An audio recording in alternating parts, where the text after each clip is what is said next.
Assalamualaikum warahmatullahi wabarakatuh. Saat ini saya datang ke Serandil, yaitu tepatnya di Desa Gelembang Pasir, Kecamatan Adipala, Kabupaten Cilacap. Sengaja saya akan mengumpas tuntas misteri Gunung Serandil yang selama ini banyak masyarakat yang belum paham. Nah, kali ini saya bersama Ibu Risma dari Gendasari, Kecamatan Kroya, dan Bapak Muslim dari Pucung Kidul, yaitu Kecamatan Kroya juga, dan narasumber ini sudah begitu paham tentang Serandil. Akan saya mintai waktu untuk menjelaskan tentang misteri Serandil.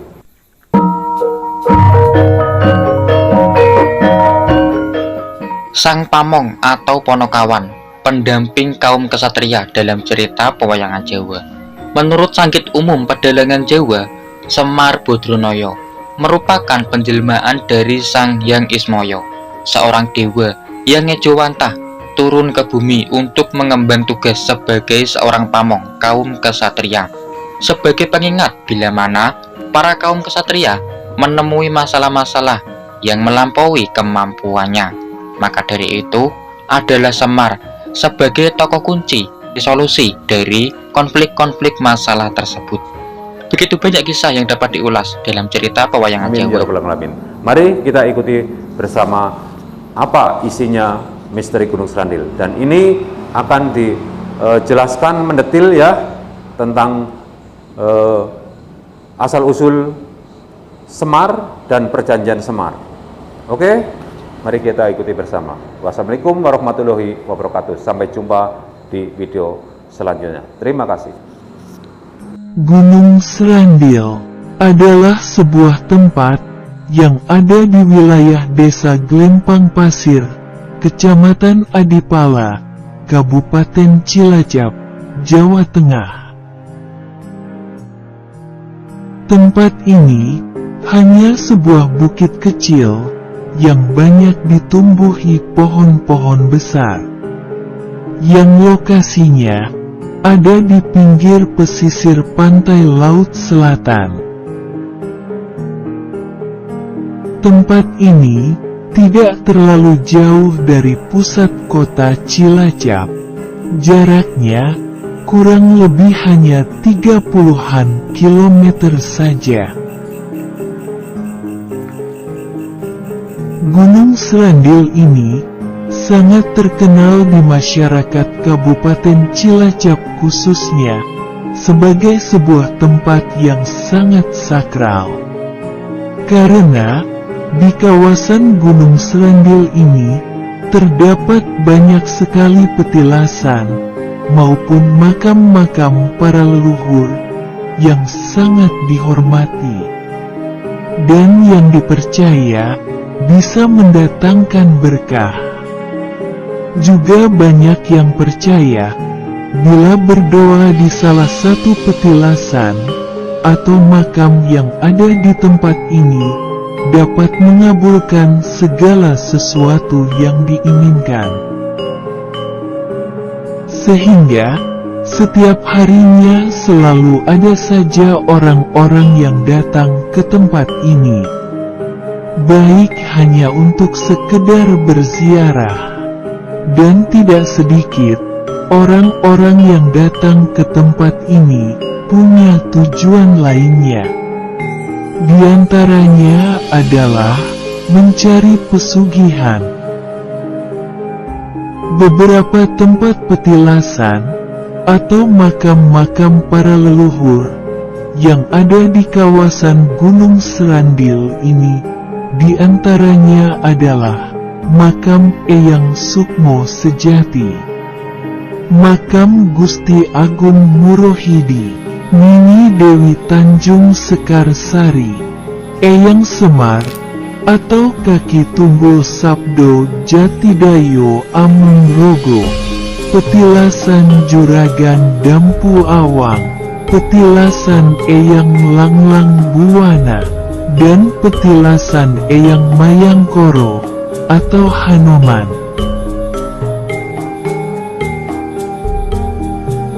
Dari beberapa tempat petilasan atau makam-makam yang ada di sini.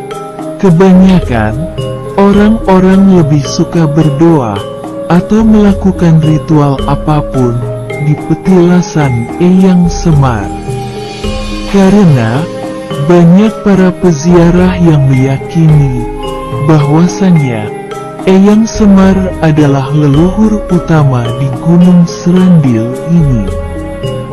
Juga seperti diketahui bahwasannya sosok Eyang Semar adalah sosok yang diyakini oleh sebagian masyarakat Jawa sebagai leluhurnya tanah Jawa. Eyang Semar dipercaya juga sebagai manusia setengah dewa atau Kawulo Ajiwo Batoro. Dan dari beberapa ritual yang sering dilakukan oleh para peziarah di tempat ini, selain bersemedi di salah satu petilasan atau makam adalah melakukan ritual mengitari atau mengelilingi Gunung Serandil ini. Dan ketika mengitarinya harus dilakukan saat tengah malam, dan harus berjalan dengan cara berlawanan arah jarum jam. Dan jangan lupa, mengitarinya dilakukan minimal 3 kali putaran, atau hitungannya harus ganjil. Juga, ketika dalam perjalanan mengitari Gunung Serandil ini, kita harus selalu memanjatkan doa, atau sambil mengungkapkan apa yang ingin diwujudkan. Karena, dengan berjalan mengitari kawasan Gunung Serandil ini saat tengah malam, diharapkan bisa berpapasan dengan penunggu gaib yang ada di Gunung Serandil ini. Sehingga, bisa ikut mengamini doa kita. Dan biasanya, tempat ini ramai didatangi oleh para peziarah saat memasuki bulan Suro. Apalagi, saat malam Selasa Kliwon dan malam Jumat Kliwon. Dan para peziarah datang ke tempat ini, tidak hanya datang dari Kabupaten Cilacap atau sekitarnya, bahkan konon, banyak yang datang dari luar Pulau Jawa, yang biasanya sampai menginap beberapa malam di tempat ini. Menurut salah satu juru kunci Gunung Serandil, nama Serandil ini mempunyai arti dari kata sarono atau sarana, dan dari kata adil, yang berarti, nama Serandil ini adalah menjadi tempat mengasah diri agar bisa adil. Atau juga bisa diartikan juga sebagai tempat untuk mencari keadilan kepada Tuhan Yang Maha Esa. Dan masih menurut sang juru kunci, dulu, Bung Karno sebelum menjadi presiden, juga pernah datang dan bersemedi di tempat ini. Muncul gonggon ngayomi menungsa sing bakale arep metu tataran sing diimpi-impino nang jagat iki. Iki yo enggal-enggal muncul apa sing digarepke jagat iki lan menungsa sing wis nunggu-nunggu. Istune ya, istune. Wis.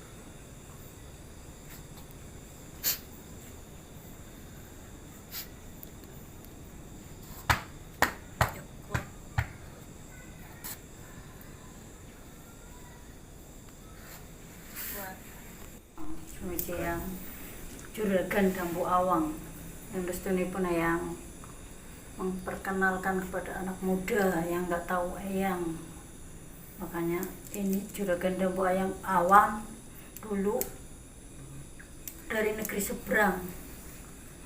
Malaysia atau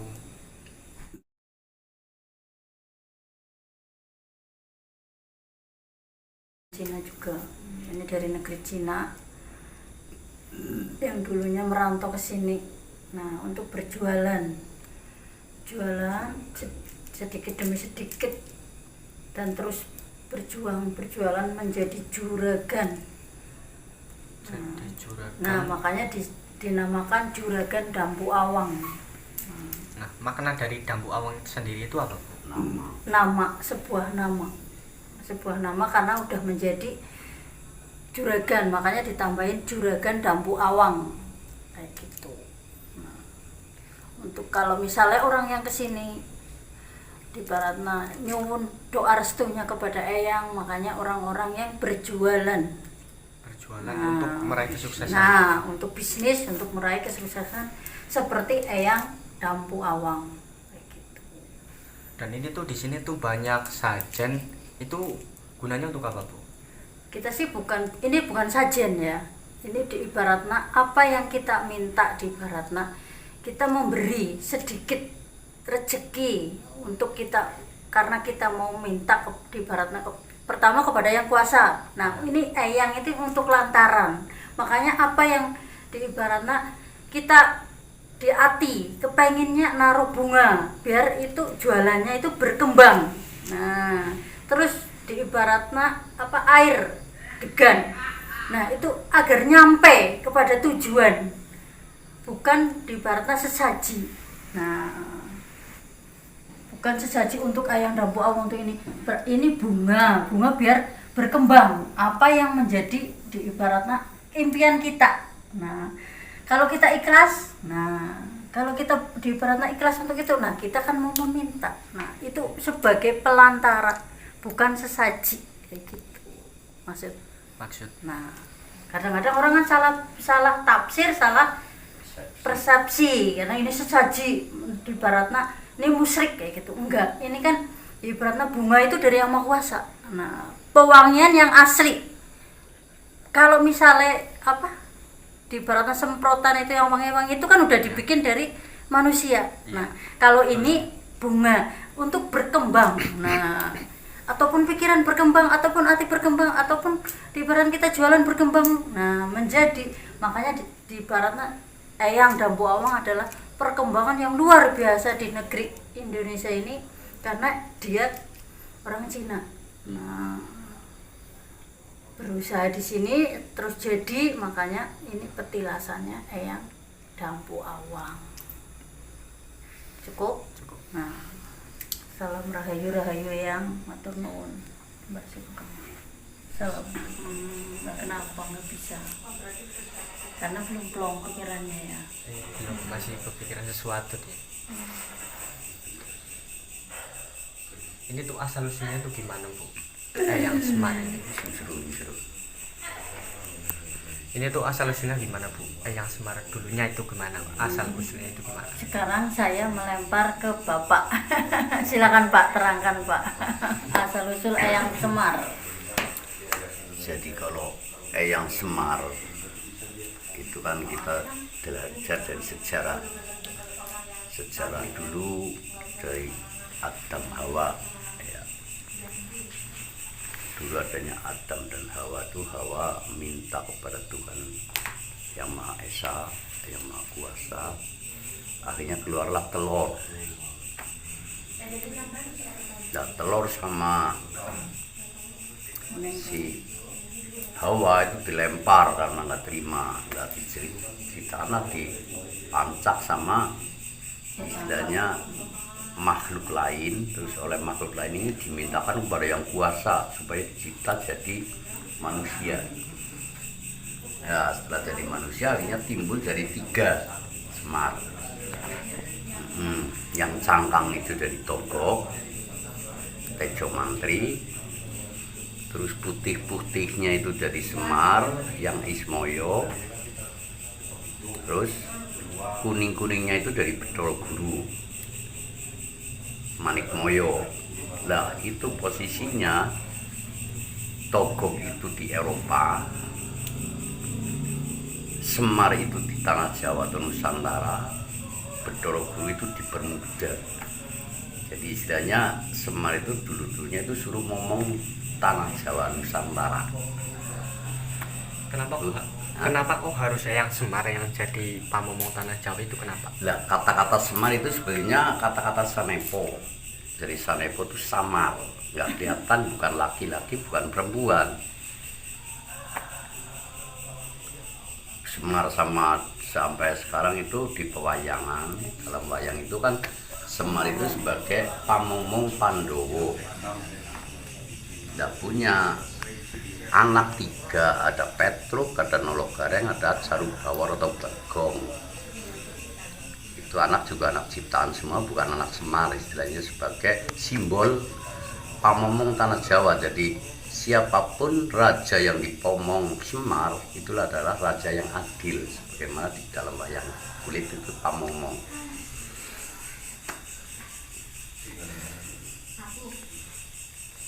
Kekuatan Eyang Semar tanpa tanding. Kekuatannya tanpa Untuk Semar itu jadi meneruskan. istilahnya untuk kebenaran. Kebenaran, kejujuran.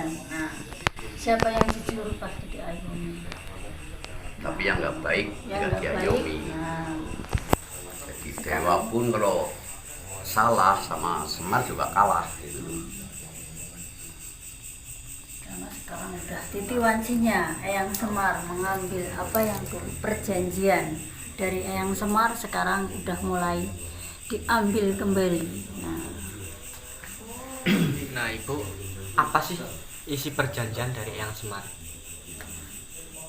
Coba Pak, yang Bapak tahu dari Jadi perjanjian itu yang Eyang terkenal Semar. itu kan perjanjian antara Syekh Subakir sama Danyang Tanah Jawa yang Semar. Yang Subakir istilahnya terjadi top di sini mau menyiarkan Islam. Karena di sini di Indonesia itu udah punya agama dasar, yaitu agama Budi. Budi itu budi pekerti yang baik. Iya. Jadi istilahnya agama Budi itu agama budi pekerti yang baik. Udah istilahnya udah budi pekerti luhur itu. Lah, yang Subakir datang mau nyiarkan, ceritanya mau nyiarkan Islam. Akhirnya minta ini, terjadilah tes pergulatan lah, pertarungan. Itu ceritanya pertarungan 40 hari 40 malam tidak ada selesainya. Akhirnya terjadilah perdamaian rundingan. Oke, akhirnya Semar yang mana sama yang Subakir ngalah. Oke, situ saya kasih izin dengan catatan jangan meninggalkan budi luhur atau adat istiadat yang sudah ada. Kalau itu ditinggalkan akan 500 tahun lagi akan saya tagih. Itu ceritanya gitu. Perjanjian itu, makanya sekarang udah sampai saatnya Eyang Semar ibaratnya menagih janjinya yang dulu berjanji sama Syekh